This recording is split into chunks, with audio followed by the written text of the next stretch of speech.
हम सब लोग मिलकर एक हिम गाएंगे प्रभु की इबादत में। 239 नंबर आपके पास एक गीत की किताब होगी आपके बेंचेस में।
उसे हम एक साथ बोलें।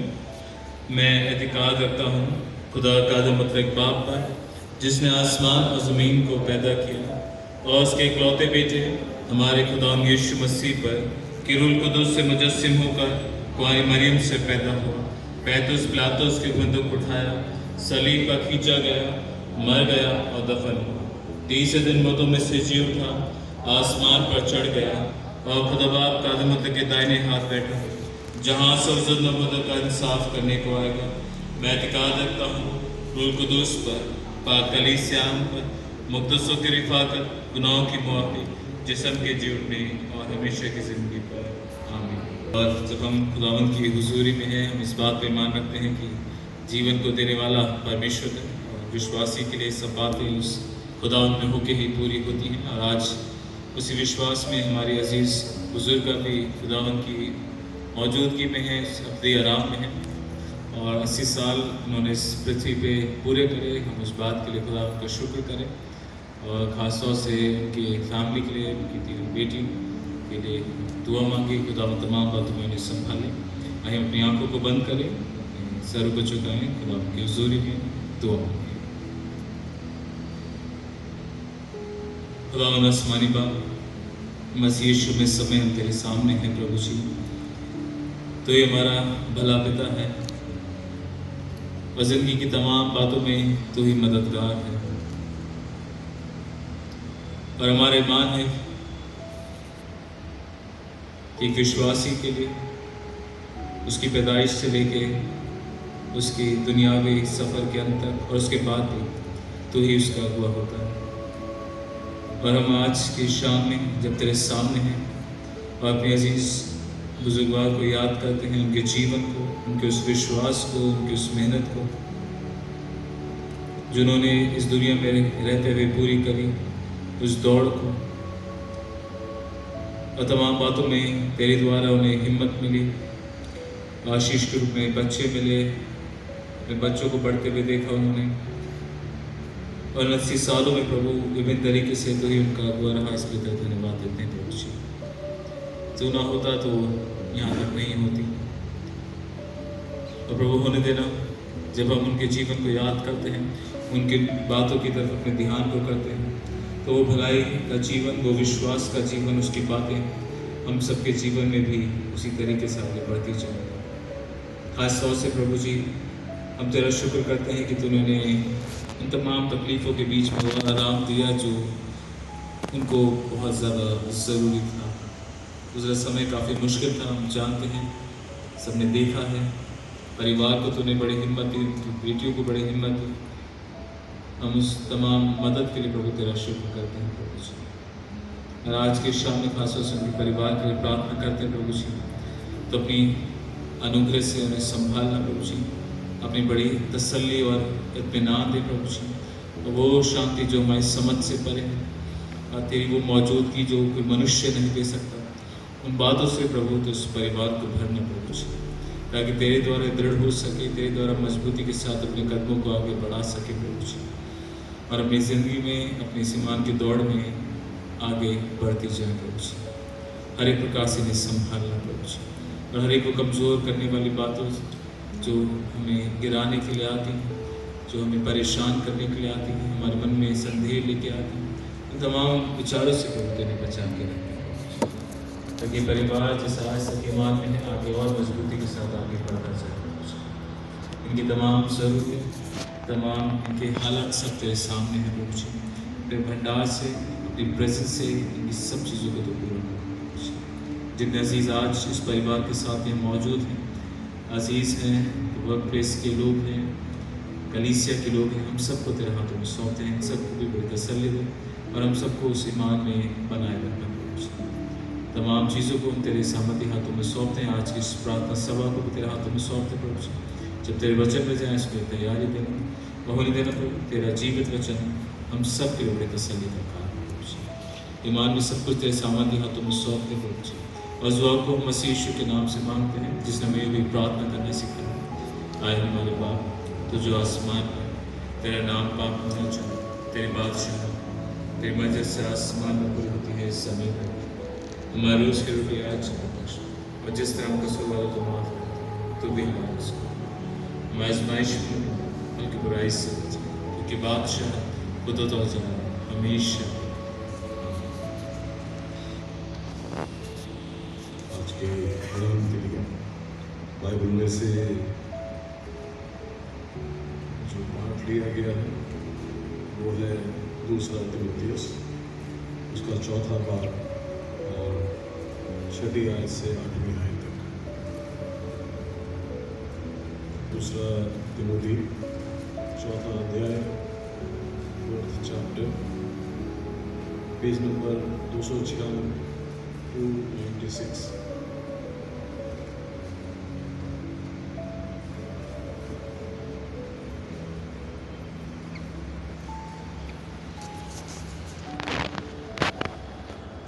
क्योंकि अब मैं अर्घ के समान उंडेला जाता हूँ और मेरे कूच का समय आ पहुँचा है। मैं अच्छी कुश्ती लड़ चुका हूँ, मैंने अपनी दौड़ पूरी कर ली है, मैंने विश्वास की रखवाली की। भविष्य में मेरे लिए धर्म का वो मुकुट रखा हुआ है जिसे प्रभु जो धर्मी और न्यायी है मुझे उस दिन देगा, और मुझे ही नहीं वरन उन सबको भी जो उसके प्रकट होने को प्रिय जानते हैं। परमेश्वर इस वचन के पढ़े और सुने जाने पर अपनी बरकत दे। आमीन। आइए हम दुआ मांगे।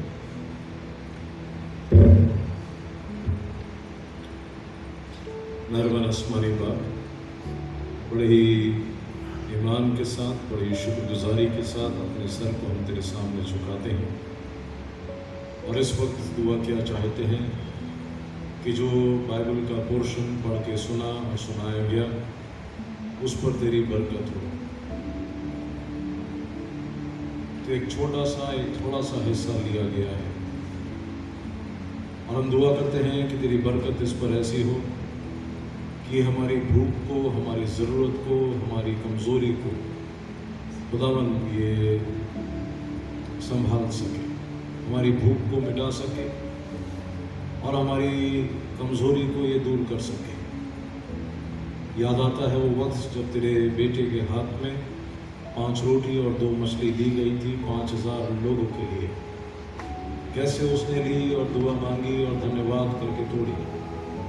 वैसे ही खुदावंद हम बड़ी ही शुक्रगुजारी के साथ इस बाइबल के वचन को पढ़ते हैं, सुनते हैं और समझना चाहते हैं, और चाहते हैं कि हमारे लिए ये समझ और ये सामर्थ्य का काम करे, और ख़ास तौर से हमारे अजीज़ गमज़दा ख़ानदान के लिए प्यारे बापस्मानी होने दे कि ना सिर्फ इनके लिए बल्कि हम सभी के लिए ये बड़ा सहारा बने, और जीवन के सफ़र को तय करने के लिए हमारा मार्गदर्शक, हमारे लिए ये बत्ती का, रोशनी का ये काम कर सके। मदद करना खुदावंद, बरकत देना। इस दुआ को हम तेरे बेटे खुदावंद यीशु मसीह के नाम में मांगते हैं, सुन कबूल कर। आमीन।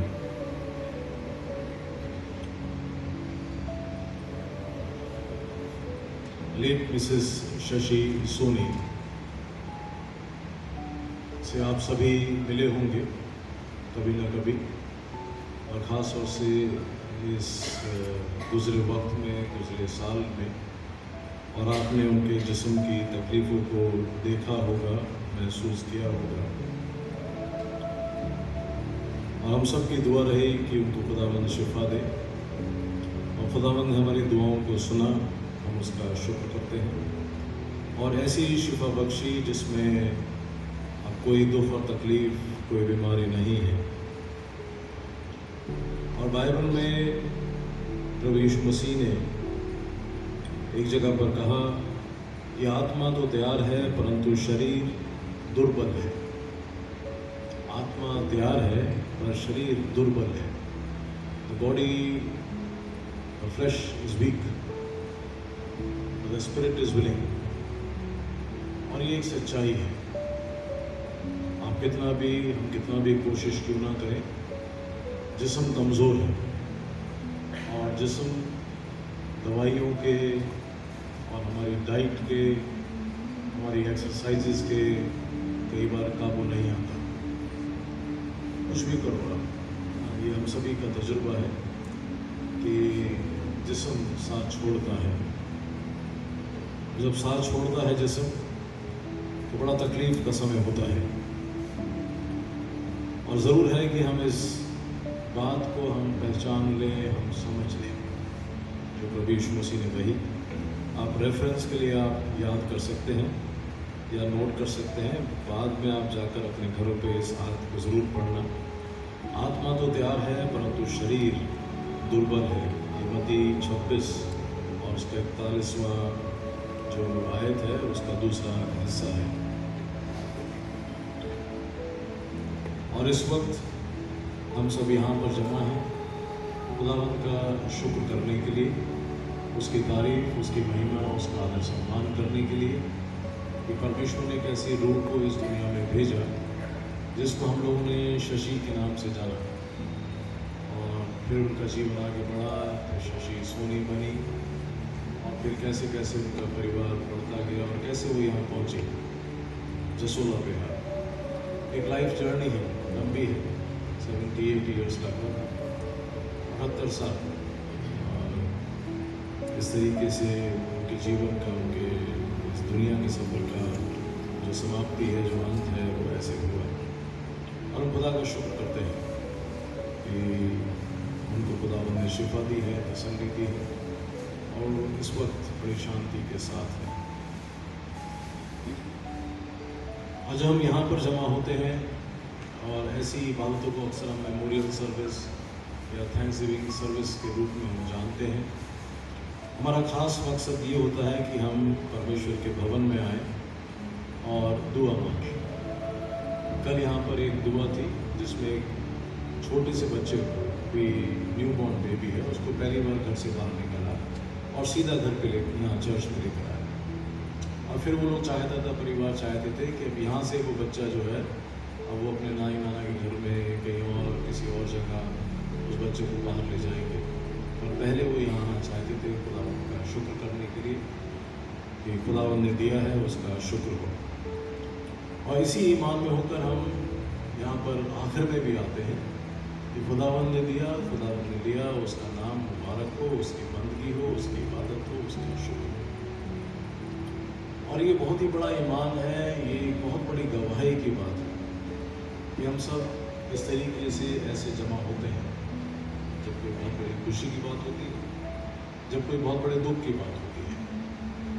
और ऐसे मौके पर बाइबल में से हम पढ़ते हैं, परमेश्वर की आवाज़ को सुनना चाहते हैं, और ज़रूर है कि हम उसकी आवाज़ को, जीवन की सच्चाई को, जीवन के सत्य को हम जानें। और जब हम जान लेते हैं तो हमें बड़ी तसल्ली मिलती है, बड़ी हिम्मत मिलती है कि हाँ, दुख तो हुआ कि कुछ हमारे हाथ से, हमारे परिवार के बीच में से चला गया हिस्सा हमारा एक, पर ये तसल्ली है कि ये हमेशा वाला एक जुदाई है, ये हमेशा ये नहीं है। It's not a big loss, rather it is a gain. हमें नुकसान पे दुख होता है। और एक संत रहे, संत पौलुस, बाइबल में उनका जिक्र है, जिन्होंने बहुत सारे राइटिंग्स लिखी हैं, खत लिखे हैं। वो कहता है कि death for me is not a loss, कोई नुकसान की बात नहीं है मरना, rather it is a gain, मुनाफे की बात है। और ये बात वही शख्स कह सकता है और वही समझ सकता है जो विश्वास में है। और वही संत कहता है कि हम अपने इस संसारिक जीवन को अपने इस आंखों से नहीं जीते। We don't live by the perspectives, by the views that we have, but we live by faith. और वही हमारी जिंदगियों का निचोड़ भी है, that we live by faith. हमारा विश्वास है, इसलिए हम इस संसार में जीते हैं और कदम ब कदम हम आगे बढ़ते हैं और चलते चले जाते हैं। और ईमान को आप माइनस कर दो तो हम में से कई बौखला जाएंगे। और जैसे ऐसे वक्त में तो बिल्कुल ही हमारा दुख जो है उसका अंत नहीं होगा। लोग तसल्ली देंगे, हम चुप नहीं हो सकते। और कोई ज़्यादा तसल्ली देगा तो हम कहेंगे तुम्हारा भी तो वक्त आ रहा है। अभी आज सुबह एक लेडी, एक कोई मिलने आया ऑफिस में, तो बात कर रहे थे, तो वो काफ़ी बुजुर्ग हैं और पेशेंट केयर का काम करते हैं। तो जब वो जॉब के लिए गए तो वहाँ परिवार ने कहा कि we don't require patient care more than you require. आप पहले अपने आप को ठीक कर लो। अगर हमें कोई तसल्ली देगा तो हम कहेंगे you also have the same end, what comfort और solace you are trying to give to me. लेकिन तुम्हारा भी एक दिन मेरा भी है। और इस वक्त अगर हमारे पास ये सत्य की जानकारी ना हो, ये ज्ञान और ये ईमान ना हो, तो हम बिल्कुल अपने दुख से बिल्कुल डूब जाएंगे, खत्म हो जाएंगे। और यही है जिंदा ईमान जो हमारे पास है, जो हमारे बुजुर्गों का था। पीछे पीछे आप जाते जाओ, जो आगे हमारे पास पहुंचता आया, आज हमारे पास है। और यही हमारे लिए दीपक और दिए का काम करता है, रोशनी का। जहाँ पर उदासी है, जहाँ मायूसी है, वहाँ पर ये उम्मीद को जगाता है, वहाँ पर ये उम्मीद को लेकर आता है। और हमें समझ आता है कि ऐसा नहीं है कि ये जो सेपरेशन है ये हमेशा का है। सेपरेशन है थोड़े समय का, और थोड़े समय के बाद हम लोग मिलेंगे। और इस बात के ऊपर जो पहले थेसलुनीकियों में है, इसके ऊपर बहुत सारे गीत भी हैं। और एक फेमस गीत है, नीले आसमां के पार जाएंगे, जहाँ पर रहता यीशु मेरा, हम मिलेंगे। और इसके आगे पूरे गीत है, that we will meet again. और एग्जाम्पल जो मैं देता हूँ अक्सर वो ये है कि जब हमारे बच्चे, हमारे अजीज़ हमसे बिछड़ते हैं, हमसे दूर जाते हैं, तो हम उनको रोक नहीं लेते, हम उनको जाने देते हैं। एयरपोर्ट पर जाके आप अपने पग से उतारा वापस नहीं ले आते, चलो घर वापस, यू लेट देम गो। क्यों? 1 साल के बाद, 1.5 साल के बाद, 2 साल के बाद हम मिलेंगे। ये तसल्ली है ना, अभी इनका बेटा गया है मिस्टर राजीव का, ये छोड़ के आया उसको एयरपोर्ट, तसल्ली के साथ कि यहाँ 6 महीने के बाद, साल में फिर वापस लौट के आएगा। तो यही हमारे को, जब हम कब्रिस्तान में जाते हैं, हम बड़े ईमान के साथ, बड़े ही सम्मान के साथ, बड़े ही परमेश्वर की महिमा करते हुए, गीत गाते हुए हम अपने अजीज़ के जिस्म को मट्टी को सुपुर्द करते हैं। मिलेंगे हम, वी विल मीट। और यही हमारा ईमान है जिसको हमने दोबारा से दोहराया, अपने ईमान का इकरार किया रसूल वकीला में कि I believe in the communion of saints, मुकद्दसों की रिफाकत, जो मैं विश्वास करता हूँ। मुकद्दस मतलब वो लोग जो विश्वास में होकर गए, जिनको संत बोलते हैं, जो विश्वास में होकर अपने जीवन को जिया, कैसा भी जीवन था जिया विश्वास में, उनकी रिफाकत, उनकी कम्युनियन। आज हम यहाँ पर बैठे हुए मिल रहे हैं और आसमान पर एक ऐसी जमायत है जो उसकी हमद करती है। So we are a community of believers and I believe in the communion of saints. Bible जो है हमें समझ देती है, बाइबल जो है हमें बहुत सहारा देती है ऐसे मौक़ों को पार करने के लिए। तो कुछ बातें मैं आपके साथ आज शेयर करूँगा, और अक्सर ऐसे मौके पर और वैसे भी मैं बोलता हूँ कि जैसे हम बाकी चीज़ों के लिए अपने बच्चों को हम बहुत कुछ सिखाते हैं, so that we prepare them for life. आप उनकी ट्यूशन्स लगाते हैं, उनको स्कूल भेजते हैं, कॉलेज भेजते हैं, स्किल्स सिखाते हैं, so that they are prepared for life. Similarly, we should teach each other, we should get education, we should get Bible studies to prepare ourselves for such moments of life. हमें करना चाहिए, कलीसिया को करना चाहिए, पासवानों को सीखना चाहिए, सिखाना चाहिए, पर्टिकुलरली इस मोमेंट के लिए जो हमारे लिए बहुत बड़ा होता है, बहुत बड़ा दुख का मोमेंट होता है, that what exactly is death। और हमें वही बता सकता है मृत्यु क्या है, जो मृत्यु में चला गया और फिर वहां से वापस आया। इस वक्त अमेरिका के लिए कौन अच्छा बता पाएगा, जो अमेरिका होकर आया है और न्यूयॉर्क होकर आया है, न्यूयॉर्क देखा है और वहाँ से वापस आए। The right person to tell us about New York is that person who has visited New York. और हमारा विश्वास है और इतिहास भी इस बात का गवाह है, मसीह कलीसिया चर्च के एग्जिस्टेंस इस बात की गवाह है कि that there was a person whom we believe as our Lord and Savior Jesus Christ, who came into this world और हमारी मरियम से पैदा हुआ और फिर आगे बढ़ते जाएं, उसने दुख उठाया, सलीब पर मारा गया, दफन हुआ, तीसरे दिन मुर्दों में से जी उठा, आसमान पर चढ़ गया, दफनाया भी गया, and then he came back to life। और फिर वो आसमान पर चढ़ गया। जब वो वहाँ गया, उसने स्वर्ग से जाकर पवित्र आत्मा को भेजा और वो कहकर गया था कि मैं जाता हूँ तो मैं अनाथ नहीं छोड़ता, I don't leave you unattended, I am going to send you another helper. Another helper means जैसे मैं था तुम्हारे लिए वैसे ही वो होगा, और वो तुम्हारे साथ ही नहीं बल्कि तुम्हारे भीतर होगा, और वो तुम्हें सिखाएगा सत्य क्या है, व्हाट इज द ट्रुथ। तो हम उसकी बात को विश्वास करते हैं, because he teaches us the right thing, because he has seen what is death and he came back to life। और उसी बात को ध्यान में रखते हुए प्रभु यीशु मसीह के बारे में मैं कह रहा हूँ, आप समझ गए जो विश्वास में जो बाइबल पढ़ते हैं। और एक जगह पर है जहाँ पर प्रभु यीशु मसीह ने उन स्त्रियों से कहा जो सुबह प्रभु यीशु मसीह को देखने गई थी। ये अक्सर ईस्टर के संडे सर्विस में पढ़ा जाता है ये लाइन, तुम जीवते को मरे हुओं में क्यों ढूंढती हो। आपको याद आई क्या है, तुम जीवते को मरे हुओं में क्यों ढूंढती हो, वह यहां नहीं परंतु जी उठा है, स्मरण करो कि उसने गलील में रहते हुए तुमसे कहा था। तो ये स्वर्गदूत और ये उन स्त्रियों की बात है कि तुम जीवते को मरे हुओं में क्यों ढूंढती हो। कहने का मतलब ये कि जो विश्वास में है वो मरता नहीं है, वो जीवित है। Great Mrs. Shashi Soni is alive. Not in this form, but yes, in heavenly and spiritual body.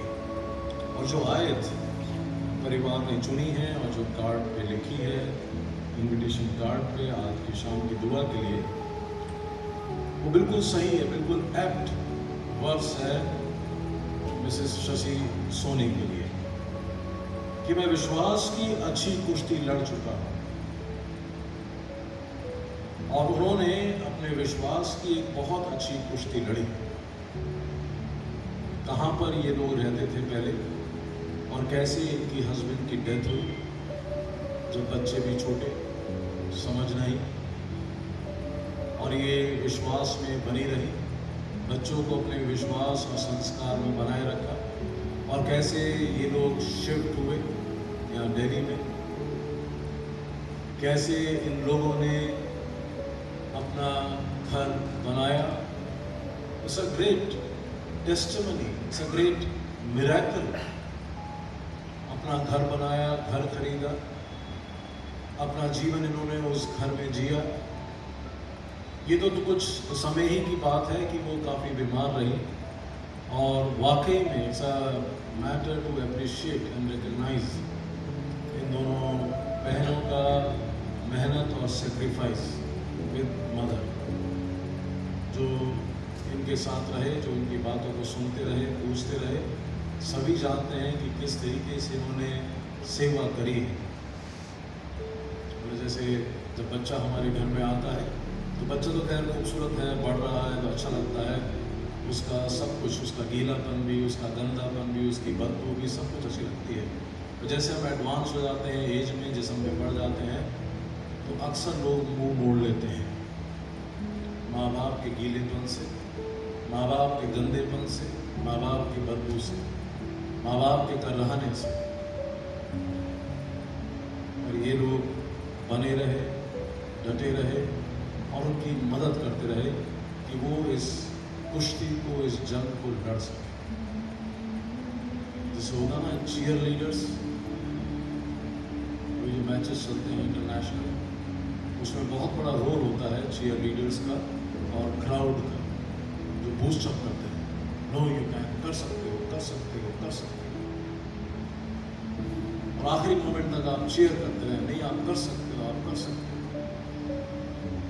ऐसे ही फैमिली ने मोटिवेट किया और उन्होंने अपनी स्ट्रगल को पूरा किया, एक अच्छी विश्वास की कुश्ती लड़ी। और ये बाइबल में जो आयत है, ये संत पौलुस की, और उसने अपने जीवन की गवाही इस आयत में दी है। और अब ये संत पौलुस के शब्द नहीं रह गए, ये हमारे लिए परमेश्वर का वचन है। ये पवित्र आत्मा के द्वारा कहा गया आदेश हम सभी के लिए है, एक नमूना हम सभी के लिए है कि हम सब भी अपने ईमान की कुश्ती, ईमान की जो एक अच्छी कुश्ती है, उसको लड़े। उठा पटक तो होगी, कई बार कमजोर, कई बार मजबूत, but we have to continue to struggle. और ये मेरे और आपके जीवन का आज हाल होगा। ये बाइबल सही बोलती है और बाइबल सही बताती है कि जीवन आप कितना भी कर लो, कितना बड़ा क्यों ना कर लो, आज अगर खुशी है तो वो थोड़े समय की है, निचोड़ उसका दुख और दुख ही है।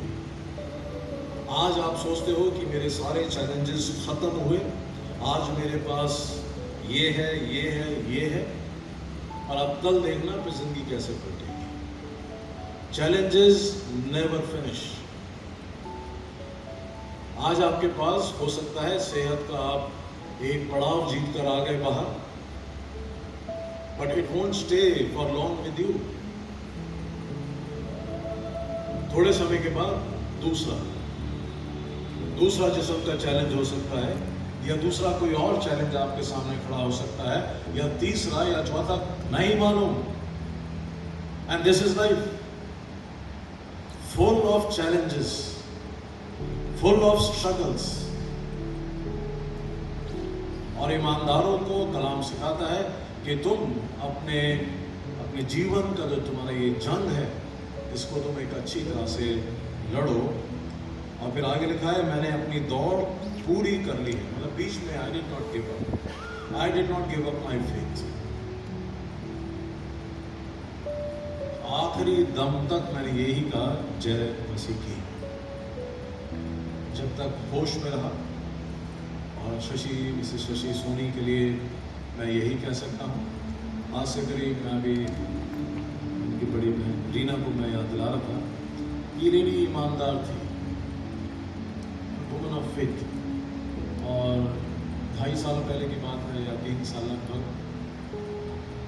जब पास्टर विजिट करता है तो उन्होंने बुलाया, और अक्सर पास्टर को थोड़ा बहुत जो भी फैमिली समझता है करता है गिफ्ट देता है, तो मना भी किया, पर फिर बच्चों ने भी इंसिस्ट किया, उन्होंने भी इंसिस्ट किया, तो मैंने एक्सेप्ट कर लिया वो गिफ्ट। मैंने कहा आंटी आप रहने दो, क्योंकि हमें आपके लिए करना चाहिए, आप हमें कर रहे हो, कहीं नहीं। तो ये छोटी छोटी बातें थी विच रिफ्लेक्टेड हर फेथ। और जो एक पिक्चर है जो जूम पे लगाई है, जो आप लोगों ने भेजी थी, वो शायद यहीं की है, यहीं खड़ी हुई है, किसी प्रोग्राम में चर्च में आई थी जाड़ों के वक्त में, और यहाँ तस्वीर उन्होंने खिंचाई होगी। और मैंने अक्सर जब से मिलता था मैंने कहा आप क्यों आते हो चर्च, इतनी तकलीफ है। कैब में वो बैठती नहीं थी क्योंकि दम घुटता था उनका, कई बार यूज तो नहीं होते लोग क्लोज्ड व्हीकल्स के, ऑटो में आना जाना, ठंड में भी आना जाना, और बहुत जगहों पे, बहुत चर्च के प्रोग्राम्स में, बहुत सारी मैरिज प्रोग्राम्स में, ठंड में भी बरसात में भी ऑटो में आ जाते थे। संदीप है यहाँ पे, हाँ संदीप भाई ऑटो में लेकर आते थे, अच्छे जानकार है, तो हमेशा आते थे। कई बार मैंने बोला मतलब भाई क्यों काम, भाई did take so much of exertion, तो बोल भी नहीं पाती थी, थोड़ा सा हिलाती थी, तो समझ आता था कि लेट इट बी, मैं कर रही हूँ, कर रही हूँ। She was a woman of faith, she loved to come to the church. मैं चर्च के प्रोग्राम्स में हिस्सा लिया, दुआ बंदी में हिस्सा लिया, जब नहीं हो पाया तो जूम पे हिस्सा लिया, जब वो देख भी नहीं पाती थी तो जूम पे आवाज़ को पहचानती थी कि दुआ हो रही है, इबादत हो रही है, तो ये जूम पे शरीक होती थी दुआओं में। She was a woman of faith. और वही ईमान उनका रहा जब तक वो होश में रही। अल्लाह उस दौड़ को उन्होंने पूरा किया, आखिर में वही कहा जय मसीह की, प्रेज द लॉर्ड। और ये नमूना मेरे और आपके लिए रखा गया है कि हम भी अपने ईमान की एक अच्छी कुश्ती लड़ें, अच्छी दौड़ दौड़ें और विश्वास की रखवाली करें। और हम सभी के लिए इसमें एक रिवार्ड है, एक प्रिविलेज है, एक प्रेजेंट है हम सब के लिए, क्योंकि वचन में लिखा है भविष्य में मेरे लिए धर्म का वह मुकुट, धर्म का मुकुट, द क्राउन ऑफ राइचियसनेस, धर्म का मुकुट, मसीह जो कि धर्मी परमेश्वर की नजर में गिना गया, अपराइट मैन, वो मुकुट मतलब मुझे पहनाया जाएगा। When I was righteous, I am righteous। और सबसे बड़ा मुकुट तो यही है हम सभी के लिए, जो लोग समझ रखते हैं, ईमान में रखते हैं, उनके लिए पापों की क्षमा सबसे बड़ी बरकत है, सबसे बड़ी बरकत है। Forgiveness of sins is the greatest gift that God can give to us। और ये धर्म का मुकुट उसको पहनाया जाएगा जो धर्मी है। तो परमेश्वर का इतना बड़ा अनुग्रह है कि अगर तुम विश्वास की अच्छी कुश्ती लड़ो, उठक पटक तो होगी, कभी ये ऊपर तो कभी वो ऊपर, उस दौड़ को पूरा कर लो। तुम फर्स्ट है, सेकंड है, थर्ड है, doesn't matter, you complete that race, no matter how much time you take, you complete the race. आखिर में आप बोलो प्रेज द लॉर्ड। एक नमूना छोड़ के जाओ अपने परिवार के लिए, अपने बच्चों के लिए जो पीछे आ रहे हैं, और हम लोग उस दौड़ पे हैं, उस ट्रैक पे हैं, वो तो उस जगह को टच कर लिया है, but to us as church, as believers, एक नमूना छोड़ते कि ऐसे ना ईमान की कुश्ती को, ईमान की दौड़ को दौड़ना विश्वास की रखवाली करना। रखवाली उस चीज की जाती है जो नुकसान उठा सकती है, जो गिर सकती है, जो टूट सकती है, जो बिखर सकती है। तो उस विश्वास की रखवाली करना मेरे और आपको बहुत जरूरी है। उन्होंने भी अपने विश्वास की रखवाली को किया, और आज मैं और आप अपने विश्वास की रखवाली कलाम के जरिए, दुआओं के जरिए, इबादतों के जरिए, परमेश्वर की महिमा तारीफ के जरिए हम करते हैं इसे, ताकि वो मुकुट जो धर्म का है वो परमेश्वर हमें दे, जिसे प्रभु जो धर्मी और न्यायी है मुझे उस दिन देगा, और मुझे ही नहीं वरन उन सबको भी जो उसके प्रकट होने की, मतलब उसके वापस आने की, या तो वो आ जाए या मैं पहुंच जाऊँ, वो जो उस दिन की बाट जोते हैं, जो उस दिन को प्रिय जानते हैं। तो ये इनका जीवन था, ये संत पौलुस का जीवन था, ये परमेश्वर के वचन में दर्ज किया गया हमारे धर्मशास्त्र का एक हिस्सा बना, ताकि हम भी इस धर्म की बात को फॉलो करें, और फॉलो करते हुए हम अपने विश्वास की रखवाली करें, और परमेश्वर हमको भी वो मुकुट दे जब हम वहाँ पहुँचे। खुदावंद आप सभी को, परिवार को बरकत दे। Trust she is there. हम सभी, हमारे जो बुजुर्ग, हमारे अजीज पहले चले गए, हम विश्वास करते हैं कि वो है, और एक दिन हम मिलेंगे। परमेश्वर आपको बहुत शांति दे, आपको आशीष दे, आप पर अपना अनुग्रह करे। आमीन। हम कुछ ट्रिब्यूट्स को, कुछ श्रद्धांजलि को सुने, और आप में से कोई दो शब्द कहना चाहता है अपने बुजुर्ग के लिए, जो भी आपका तजुर्बा उनके साथ रहा, इंटरेक्शन रहा, कुछ शब्द आप कहना चाहते हैं परमेश्वर की तारीफ में, और जब आप इनकी तारीफ करेंगे तो आप परमेश्वर की तारीफ कर रहे हैं, क्योंकि परमेश्वर ने ही इनको यहाँ भेजा। तो you are most welcome.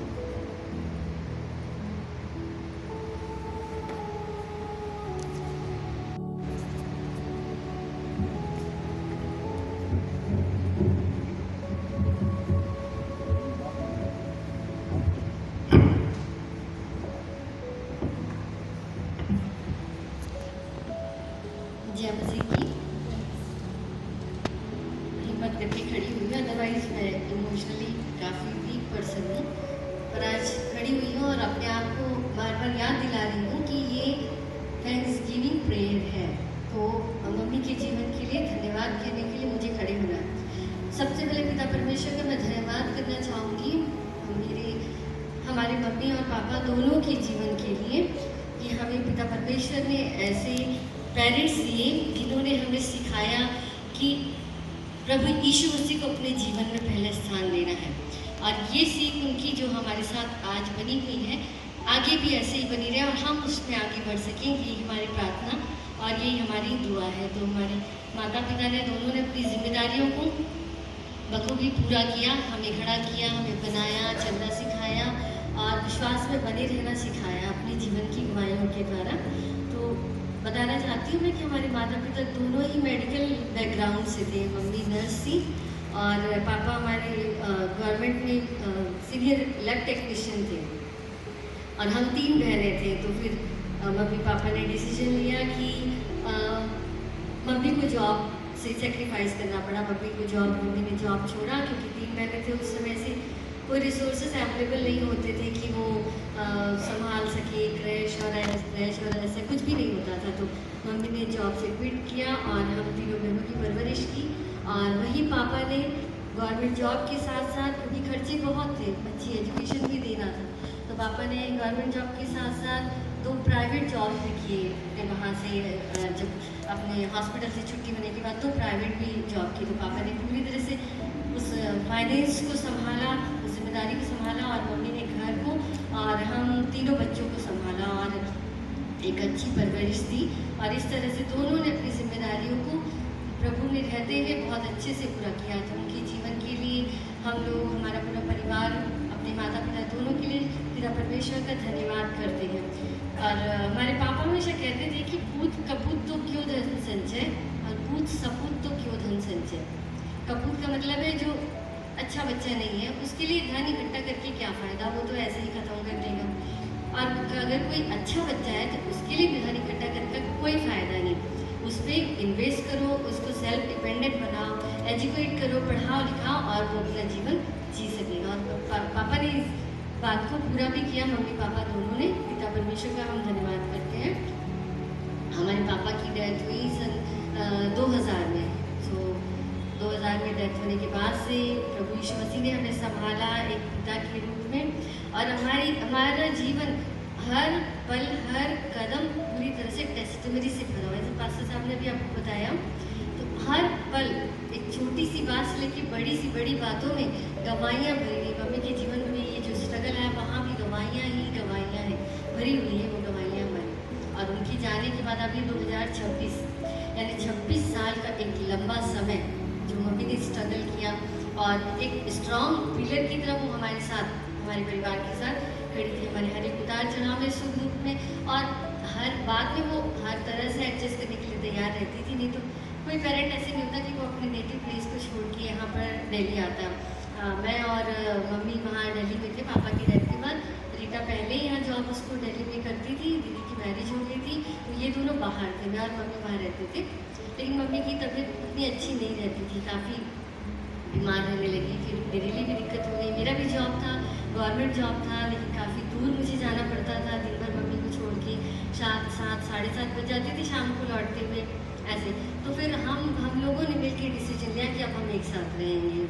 Job मायने नहीं रखता, परमेश्वर हमारे लिए वो करेगा जितनी हमारी ज़रूरत है। और खुदा ने हमारे लिए इस गवाही को पूरा किया कि जितनी हमारी ज़रूरत थी वो बहुत अच्छे से पूरी हुई। आज तक भी खुदावन ने हमारे फाइनेंशियल संभाला। हम पीछे मुड़ के देखते तो पता नहीं चलता कि कहाँ से इतने सारे खर्चे, इतने सारे रेंट और रेंटल, इतने सारे मेडिकल इक्विपमेंट और इतने ट्रीटमेंट और घर के लोन की EMI से लेके सब कुछ कैसे हुआ। तो पर हाँ, ये हम जानते हैं कि प्रभु हमारे साथ था, है और आगे भी इसी तरह से वो बना रहेगा। मम्मी की लाइफ बताना चाहूँगी मैं कि बहुत डिसिप्लिन और काफ़ी स्ट्रिक्ट थी वो। पापा उतने स्ट्रिक्ट नहीं थे, लेकिन मम्मी बहुत स्ट्रिक्ट थी। पिटाई भी बहुत हुई है हम लोग की, दौड़ा के पिटाया उन्होंने हम लोग को, और वही डिसिप्लिन आज हमें खड़ा करके रखा हुआ है। सो सुबह उठ जाती थी, जब हम सोते रहते थे उठ जाती थी, घर का काम करके एक टाइम पे उनका काम खत्म होता था, एक टाइम पे नहाना, एक टाइम पे वो अपना चश्मा लगा के बाइबल लेके पढ़ने बैठ जाती थी, एक टाइम पे न्यूज़पेपर लेके बैठती थी, टीवी भी देखती थी, सीरियल्स वगैरह काफ़ी पसंद थे उनको। टीवी में सीरियल देख के, खाना वाना खा के, दोपहर में सो के, और एक टाइम पे वो उठ जाती थी, और उठने के बाद फिर उनकी सफाई फिर शुरू हो जाती थी। जो अंदर की कबर्ड, शेल्फ वो शुरू हो जाती थी, वो सफाई करना। 4 साढ़े 4 बजे शाम की चाय उनकी हो जाती थी, और उसके बाद रात का खाना। इस तरह से एक डिसिप्लिन लाइफ उन्होंने जी, और वही डिसिप्लिन हम लोग भी आज कोशिश करते हैं फॉलो करने की। और पिता परमेश्वर ने भी उसे बना के रखा कि उनकी जो ये अभी जो इनकी जो डेथ हुई, जो अभी 2 जुलाई को जो हुई, वो भी इतनी अच्छे से प्लान थी कि हमने सोचा नहीं था। बस एक रिग्रेट रह गया कि उनके लास्ट मोमेंट में हम लोग दोनों ही अपने अपने वर्क प्लेस में थे, वो नहीं थे साथ में। ये थोड़ा सा रहता है, लेकिन बाकी बातों में परमेश्वर ने हर तरह से मदद की। थर्सडे को वो एक्सपायर हुई, और फिर फ्राइडे और सैटरडे आज थैंक्सगिविंग, तो थैंक्सगिविंग का दिन भी ऐसा है कि कल किसी को ड्यूटी नहीं जाना, तो सब लोग यहाँ पर आ सकते हैं, है ना, अच्छे से कर सकते हैं। और उसी दिन मम्मी की डेथ हुई, और उसी दिन फ्यूनरल का इंतज़ाम भी हुआ। बहुत बड़ी बात है, मैंने तो सोचा ही नहीं था, लेकिन परमेश्वर ने मेरी सिस्टर को कितनी स्ट्रेंथ दी, उसे सब जगह बात की। मैं तो थोड़ा सा जल्दी परेशान हो जाती हूँ, लेकिन परमेश्वर ने उसे संभाला, साथ दिया, कोशिशें हुई, और उस कोशिश में आशीष हुई, और बिना किसी रुकावट के, बिना किसी तकलीफ के बहुत ही अच्छे तरीके से मम्मी का फ्यूनरल बड़े शांतिपूर्वक पूरा हुआ।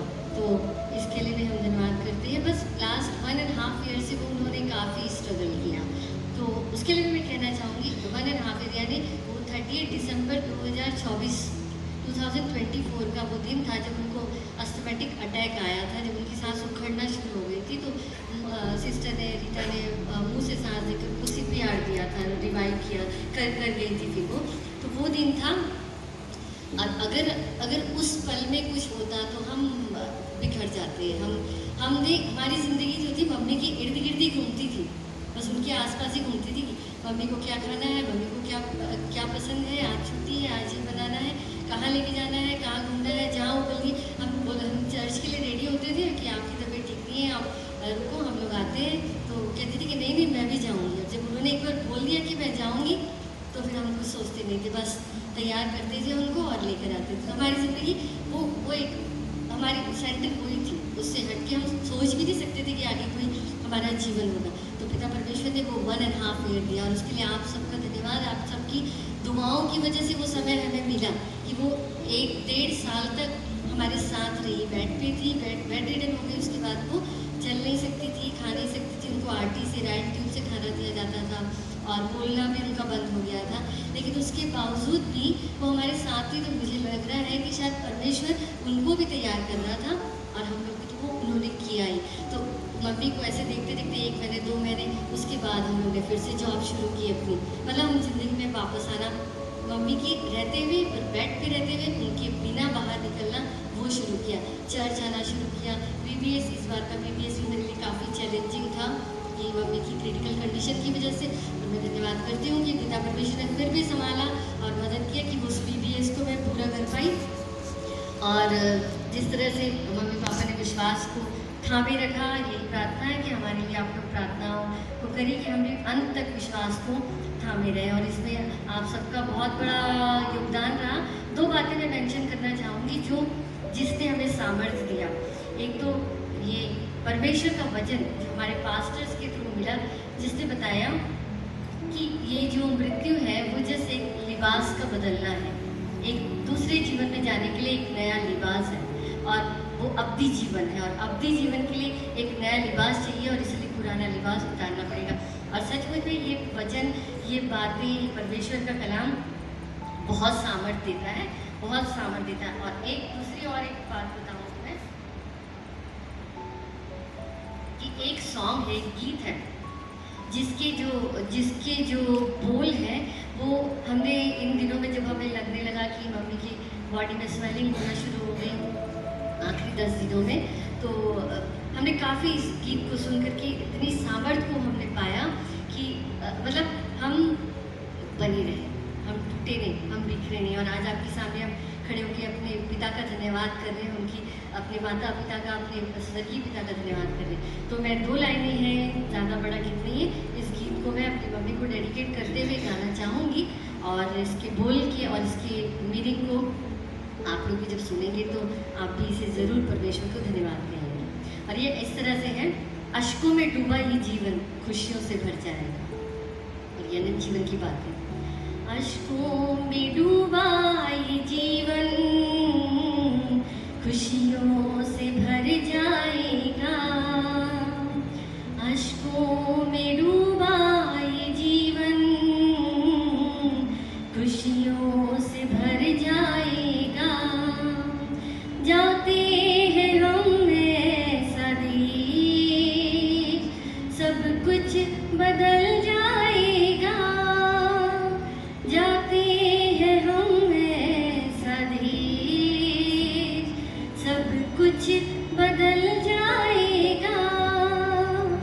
अश्कों में डूबा ये जीवन खुशियों से भर जाएगा। भूखे न होंगे वहाँ, प्यासे न होंगे वहाँ, भूखे न होंगे वहाँ, प्यासे न होंगे वहाँ।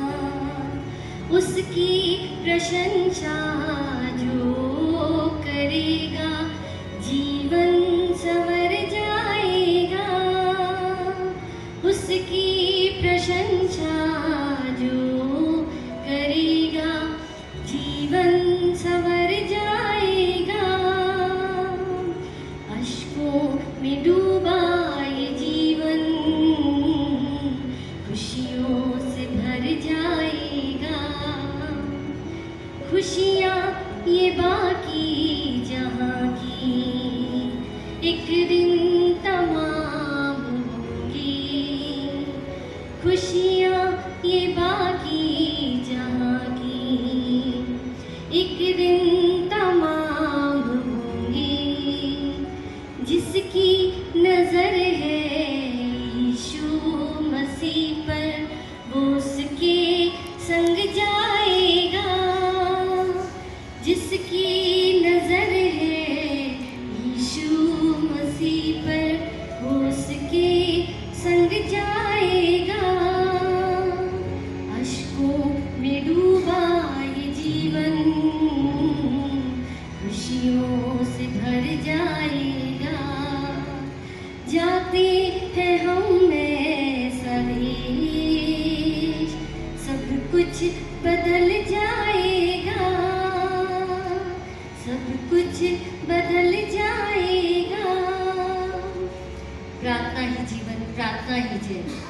के लिए नियम ये है। परमेश्वर की स्तुति हो। धन्यवाद। जिस परिवार के साथ परमेश्वर ने मेरे को सन 2010 से जोड़ा, पिता सिस्टर के द्वारा, और आंटी को मैं तब से ही जानता हूँ। आंटी एक योद्धा के जैसा जीवन था उनका, एक वॉरियर के जैसी लाइफ उन्होंने जी थी ना।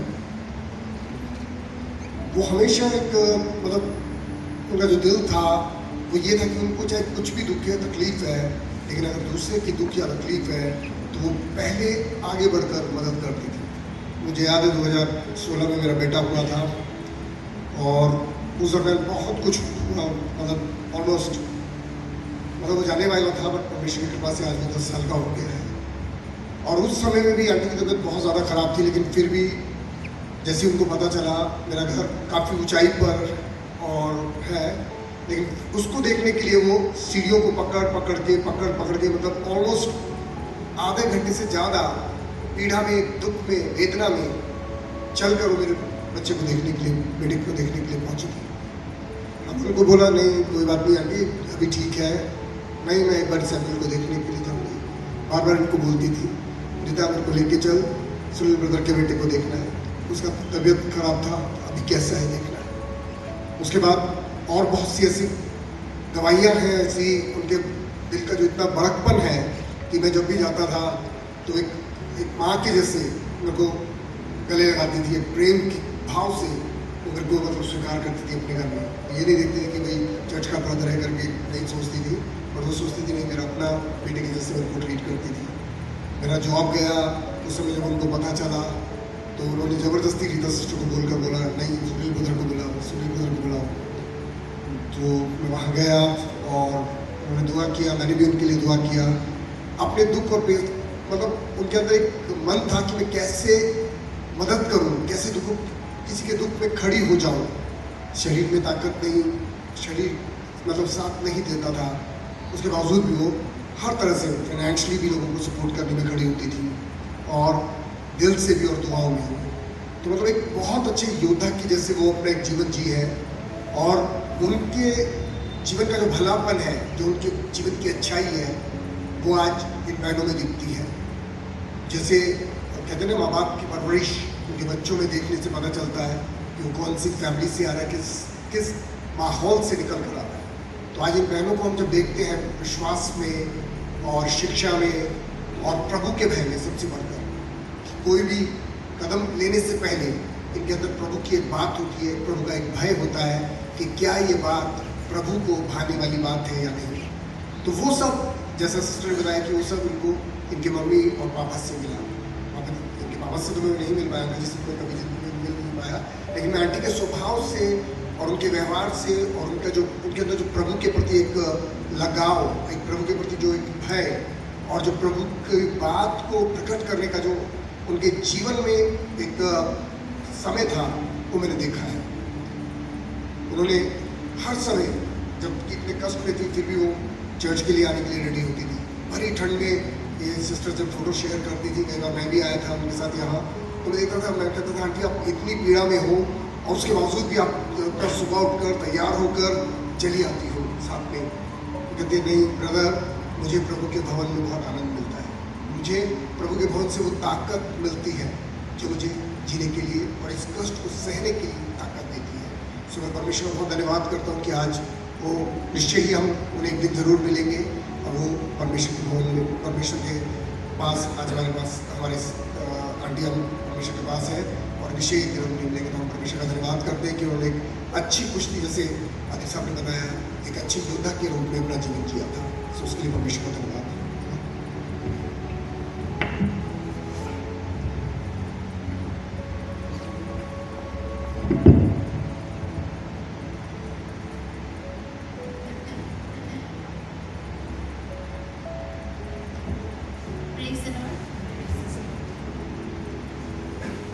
मैं परमेश्वर का धन्यवाद करती हूँ कि परमेश्वर ने हमारे जीवन में जो अब तक हमने जिया है उसमें हमने हमको अपना अनुग्रह दिया जो आवश्यकता के समय हमारी सहायता करे।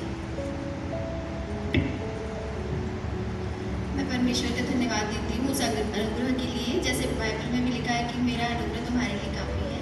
परमेश्वर ने हम सबको अनुग्रह दिया, वो जो आवश्यकता के समय हमारी सहायता करे और हर पल हमको संभाला। वैसे तो मेरी सिस्टर रीना ने सब कुछ बता ही दिया, फिर भी मैं 2-3 बातें बताऊंगी। जब से हम छोटे थे तो पापा मम्मी हमारे, एक बार पापा ने एक गिफ्ट दिया, वॉच, सबको रिस्ट वॉच दी और बोला बेटा अवसर को बहुमूल्य समझो, वजन के साथ ना। तो और ये घड़ी, मतलब समय का ध्यान रखा करो। और दूसरी बात दिया परमेश्वर का वचन, बोला कि परमेश्वर अवसर को बहुमूल्य समझो और परमेश्वर के वचन में बने रहो, उसकी संगति में। और वही चीज़ आज हम देखते हैं, मम्मी पापा तो सभी के लिए प्रेशियस होते हैं, सभी की, हम सबकी गवाही है कि हमारे माँ बाप हम सबके लिए प्रेशियस है। पर हम अपने अपने जीवन से अपने माँ बाप की गवाही देते हैं कि हमने कैसा जीवन जिया उनकी संगति में। तो मम्मी पापा ने जो जैसे वचन में लिखा कि वचन सामर्थी है, और सच में वचन सामर्थी है। जब हमको ये वचन मिला तो हम लोग ने कि हाँ पापा ने गिफ्ट दिया है, ये गिफ्ट है, वो समझ के हम लोग पढ़ते थे धीरे धीरे। पर आज वचन ही है जिसने हमको संभाल के रखा। और वो जो सीखा हमने, एक समय हमारे जीवन का आता है कि हम कमज़ोर हो जाते हैं और चाहते हैं कि कोई हमारे लिए प्रार्थना करे, कोई हमें वचन सुनाए, नहीं कॉल कराए, क्योंकि हम उस दर्द में रहते थे, इतनी समझ नहीं होती। तो अभी 1.5 साल से मम्मी इसी हाल में थी। तो वो टाइम में हम लोग को जो सीखा समझा था, हमने अपने पासवानों के जरिए, चर्च के कलीसिया, दुआ और प्रार्थना के जरिए, वचन से, परमेश्वर की पवित्र आत्मा से, और अपने मम्मी पापा ने जो दुआ प्रार्थना सिखाई उससे, उसी से हमने एक दूसरे से बात की। और ये जो 1.5 साल था उसमें हम प्रिपेयर हुए कि कैसे हम आगे के समय को बिताएंगे। नहीं तो मम्मी हमेशा बोलती थी कि मैं चले जाऊँगी तो तुम लोग को कौन देखेगा पीछे से। पर ये जो 1.5 साल का समय हम परमेश्वर ने बहुत ही तसल्ली का दिया, और हर वक्त एकदम से परेशानी आती थी और एकदम से कुछ शांति मिल जाती थी, जिसकी वजह से हम फिर से खड़े हो जाते थे। और हमने सब काम किया, मैंने पेट में स्टॉल भी लगाई, और जैसे रीना ने बताया उसने भी बहुत सारे काम किए, मतलब हमारा कोई काम रुका नहीं। और मम्मी बोलती थी कि जा चर्च चले जाओ, हम लोग बोलते थे कि मम्मी आप मत जाया करो चर्च, कैसे जाओगी, तकलीफ होगी। तो कहती चाहे जो हो जाए मैं चर्च तो जाऊँगी।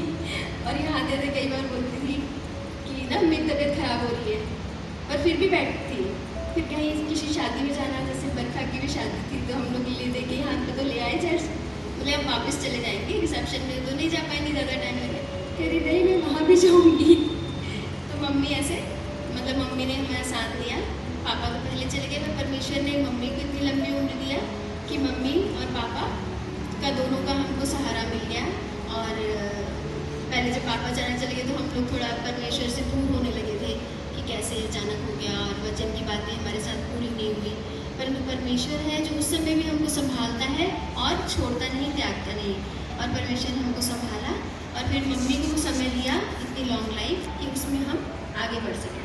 तो जैसे अभी मम्मी को बहुत तकलीफ होती थी, पर मम्मी बाहर से रोती नहीं थी, कभी आंसू नहीं निकलते थे, और हम लोग भी अंदर से रोते रहते थे उनकी सिचुएशन को देख के, पर हम भी एक दूसरे से आंसू को छुपा लेते थे। तो फिर एक वचन मिला, रोमियो की पत्री, उसका 8वां अध्याय, उसकी 18वीं आयत, जिसमें रोमियो की कलीसिया को पौलुस ने सिखाया कि मसीह में जीवन, नया जीवन कैसा है। उसमें 18वें अध्याय में लिखा है भविष्य में प्रकट होने वाली महिमा, क्योंकि मैं समझता हूँ कि इस समय के दुख और क्लेश उस महिमा के सामने जो हम पर प्रकट होने वाली है कुछ भी नहीं। क्योंकि मैं समझता हूँ कि इस समय के दुख और क्लेश उस महिमा के सामने जो हम पर प्रकट होने वाली है कुछ भी नहीं है। तो हम इससे एक दूसरे को और मम्मी को तसल्ली देते थे कि मम्मी कोई बात नहीं, इतना दुख और क्लेश है, परंतु परमेश्वर ने कहा है कि मैं तुमको उसके बाद जब तुम स्वर्ग के राज्य में प्रवेश करोगे तो वो जो महिमा होगी वो उससे कहीं बड़ी होगी। तो इस वचन के द्वारा हम तसल्ली पाते थे और आज तक पाते हैं।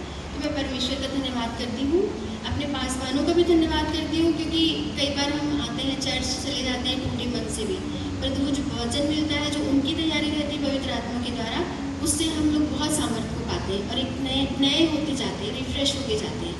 और फिर कलीसिया का साथ, सपोर्ट, दुआ, प्रार्थना और मेंटली, फिजिकली, इमोशनली हमको सब ने सपोर्ट किया, बिल्कुल फैमिली मेम्बर की तरह। नहीं तो हम घर में सिर्फ 2 ही लोग थे और दीदी भी थी दूसरी अपनी फैमिली में, मगर बाकी सब आज जो है वो सब हमारा परिवार है। तो मैं परमेश्वर का बहुत धन्यवाद करती हूँ इस फेलोशिप के लिए भी, जैसे उसने सिखाया कि हम मसीही संगति में रहें और मसीह संगति हम सबको मिल रही है। मैं परमेश्वर का धन्यवाद करती हूँ। आप सबका प्रेज है। मैं मानव को हमेशा एक बहुत सशक्त, स्नेही और ममतामयी महिला के रूप में याद करूँगी, क्योंकि मेरा लंबा समय नहीं रहा उनके साथ। लॉकडाउन के बाद मैं नज़दीक आई थी मैं उनके साथ स्कूल के माध्यम से। तो जब वो कमज़ोर हो गई थी, मानसिक रूप से वो बोलती थी, समझती थी, तो मेरे परिवार में मेरे बच्चों का, मेरे हस्बैंड का या मेरा जन्मदिन होने पर उनका हमेशा वीडियो कॉल पर मुझे विश करती थी, बहुत अच्छे से बोलती थी। कभी भी उनके मन में मेरे चिड़चिड़ाहट नहीं आती थी कि वो बोल नहीं पा रही। वो पूरी कोशिश करती थी हम लोगों को बहुत अच्छे से विश करना। मेरे बच्चे भी तक उनसे बहुत ज़्यादा अटैच है, मैम लोगों से, उनकी माता जी से, क्योंकि वो बात करती थी वीडियो कॉल पर। तो मैं ज़्यादा फिजिकल जाके ज़्यादा नहीं मिल पाएगा, मेरी वीडियो कॉल पर बहुत बात होती थी। जब वो ज़्यादा कमज़ोर होने लगी तो मैडम जब वीडियो कॉल पर कैमरे में देखती थी तो मैं डेली उनको देखती थी। उनको कई बार मैं निशब्द हो जाती थी तो मैडम से नहीं पूछती थी कि कैसी तबीयत है, पर उनको लगातार देखती थी। और बहुत स्नेही थी, ममता में थी, क्योंकि उन्होंने हमें बहुत बार आशीर्वाद दिया। एक बार तो जब उनको बोलना नहीं आ रहा था, कोई अवसर था ऐसा, तो उन्होंने बहुत टूटी फूटी आवाज़ में मुझे आई लव यू बोला। कल से मुझे उनका वो चेहरा याद आ रहा है कि उन्होंने तकलीफ थी, उनको बोलते नहीं बन रहा था, और उन्होंने बहुत अच्छे से मुझे आई लव यू करके बोला था। तो वो बहुत ही स्नेही थी। आज मैं परमेश्वर से प्रार्थना करती हूँ कि वो उन्हें अच्छा जीवन दे और परिवार के लोगों को शक्ति दे। ये बहुत ही क्षति जो है वो कभी पूरी नहीं हो सकती, पर उनको इतना शक्ति दे कि कोई दुख को सहन कर सके और आगे के लिए उनका जीवन थोड़ा सा आसान हो। बस थोड़ा सा ही बोलूँगी, सब बोल सकती हूँ। बोल दिया। आंटी बहुत प्यार करती थी और हमने एक अपने परिवार की जैसे समझती थी। उसमें जब वो बोल नहीं पाती थी तो मेरे हस्बैंड को बहुत प्यार करती थी। जब दोनों सिस्टर बोलते थे कि जॉन ब्रदर आए तो अपनी आँखें ही हिलाकर बोल पाती थी। वैसे वो हमसे बोलती थी हाँ, कुछ भी बोलते थे तो ठीक से बोल नहीं पाती थी, वो बोलती थी हाँ। लास्ट समय में मैं ज़रूर उनके साथ में थी और मैं उनको देख रही थी, तो मैंने उनके लिए सिर्फ प्रेयर किया और खुदा से एक प्रार्थना किया कि प्रभु आपका वचन में लिखा है कि तुम बूढ़े भी हो जाओगे तो भी मैं तुम्हें लिए चलूँगा। और सचमुच में उनकी लाइफ में जो कुछ था मैं जानती हूँ उन सब बातों को, पर लेकिन हाँ, परमेश्वर ने उन्हें कभी अकेला नहीं छोड़ा। जब भी अगर एक गया तो दूसरा आया उनको देखने के लिए। और वो रात थी जब मेरे सिस्टर को बोला था अगर क्या मैं कल आ जाऊँ, फिर पर लेकिन मैं फ्राइडे से नहीं आ पाऊँगी। और वो शायद 10:30 बज रहे होंगे। सिस्टर ने कहा हाँ लिखा, मैं सवेरे उनके पास गई। रीटा ने भी जो बोला अगर बारिश होगी तो आप बताना, पर मेरे अंदर में था कि नहीं मैं उनके साथ में रहूँ, उनको थोड़ी देर बैठ सकूँ। तो जो मैं उनके साथ में थी बस मैंने एक ही प्रार्थना किया, खुदा आपका वचन में लिखा है कि जो भी विश्वासी हैं और जो मेरे नाम से प्रार्थना करेंगे, बीमारों पे हाथ रख के प्रार्थना करेंगे, वो चंगे हो जाएंगे। मैं जानती हूँ कि चंगाई, आत्मिक चंगाई, शारीरिक चंगाई सब कुछ है। मैंने उनके सर पे सिर्फ हाथ रखा और उनसे कहा मैं आपके लिए प्रार्थना कर रही हूँ। और उस प्रार्थना के बाद बस मैंने खुदा से कहा प्रभु मैं इनके आत्मा प्राण और देह को मैं आपके हाथों में देती हूँ। खुदा आप शांति देने वाले परमेश्वर हैं, प्रभु आप अपनी शांति इनको प्रदान करें। और उसकी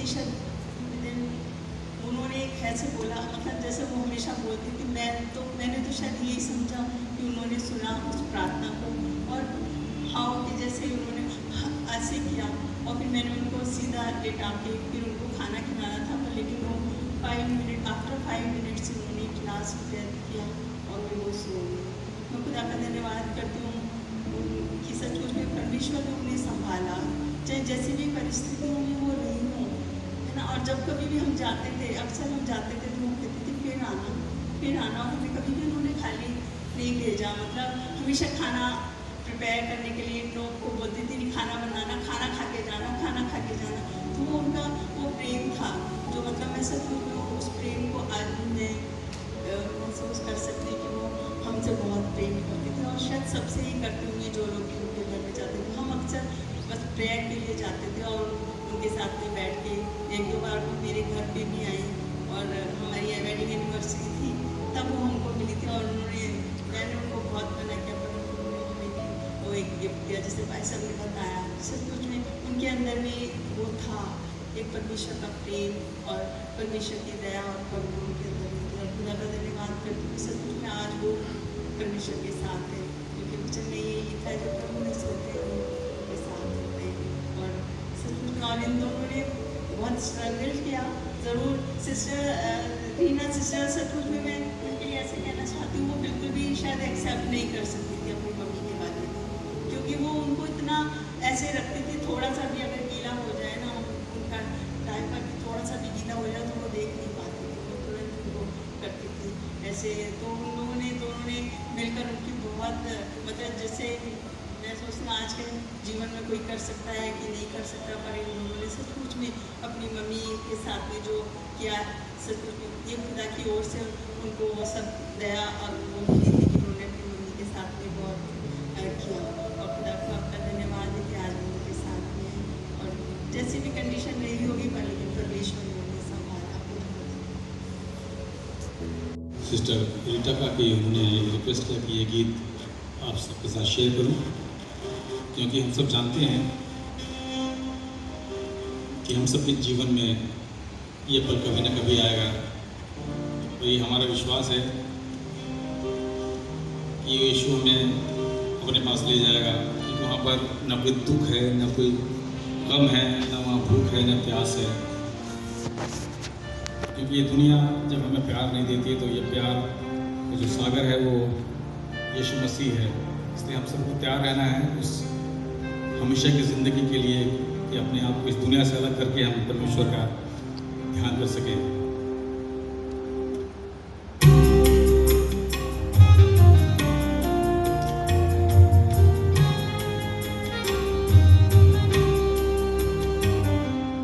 एक दिन वो आएगा, यीशु हमें ले जाएगा, न दुख न गम न भूखे होंगे हम, अपने संग संग हमें वो चलाएगा।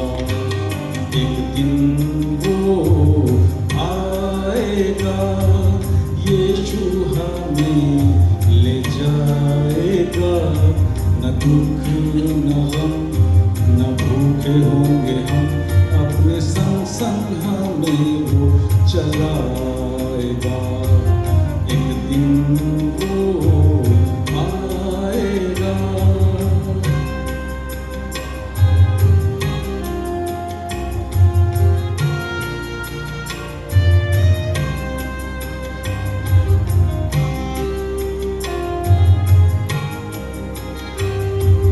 दुनिया प्यार न देती हमें, प्यार का सागर तो यीशु है। दुनिया प्यार न देती हमें, प्यार का सागर तो यीशु है। आजमा लो एक बार तुम, आजमा लो एक बार तुम, करोगे स्तुति बार बार, न दुख न गम न भूखे होंगे हम, अपने संग संग हमें वो चलाएगा। एक दिन वो आएगा।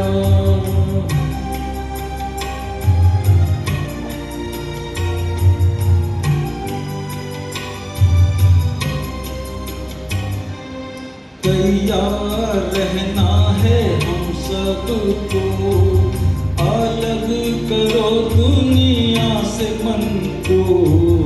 तैयार रहना है हम सबको, अलग करो दुनिया से मन को। पवित्रता के जीवन में, पवित्रता के जीवन में मिलेगा स्वर्ग राज हमें।